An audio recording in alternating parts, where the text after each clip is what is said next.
এখন আমরা দেখলাম কোনো সাংবাদিক কিন্তু এখন ভিতরে অবস্থান নেই। হ্যাঁ, ইতিমধ্যে আমরা যখন এখানে জানতে চাইলাম যে আমাদেরকে ঢুকতে বাধা দেওয়া হচ্ছে। আচ্ছা, কে বাধা দিয়েছে? তারা তাদের আমাদের এখন পুরা সেটআপ নতুন করে শুরু হয়েছে। মেয়েরা আতঙ্কিত হয়ে গেছে, ঠিক আছে, মেয়েরা টোটালি আতঙ্কিত হয়ে গেছে।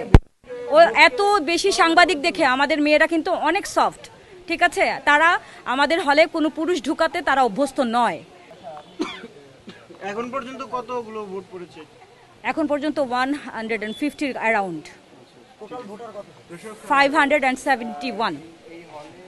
আপনারা কিন্তু মাত্রই বের হয়েছেন, খুব বেশিক্ষণ হয়নি, আপনাদের কথা জানিনি। তবে 70-80 জন সাংবাদিক ভিতরে ছিলেন এতক্ষণ, ঠিক আছে। আমি আপনাদের ফুটেজ আমি কালেক্ট করছি। আমি একসাথে সবাই ঢুকে গিয়েছিলেন। আমার স্টাফরা মার খেয়েছেন।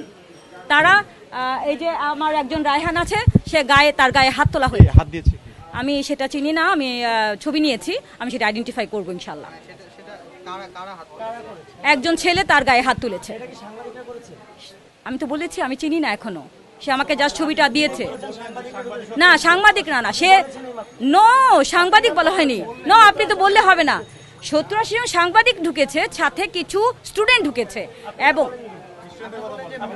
না, আমাদের স্টাফদের সাংবাদিকরা মারেনি, মেরেছে একজন ছাত্র, সে আমাকে বলেছে, আমি তাকে চিনি না। এখন ছাত্র না সাংবাদিক তাও জানি না আমি। দেখেন, এটা নিয়ে পেঁচাবেন না, আমরা শিক্ষক মানুষ, আমরা তো বললাম মাত্র 60-70 জন বের হলো।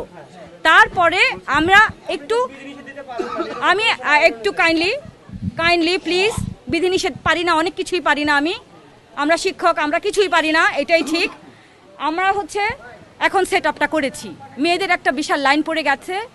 এখানে যদি আমি আবার এই 50-60 জন সাংবাদিক নিয়ে যাই, নিতে দিয়ে, এটা কি আপনারাই তো খারাপভাবে বলবেন। আমি আপনাদের দিচ্ছি, আপনি নির্দেশনাটা আমাকে দেখান, হ্যাঁ কি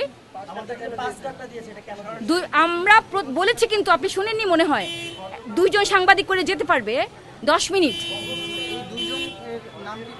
না।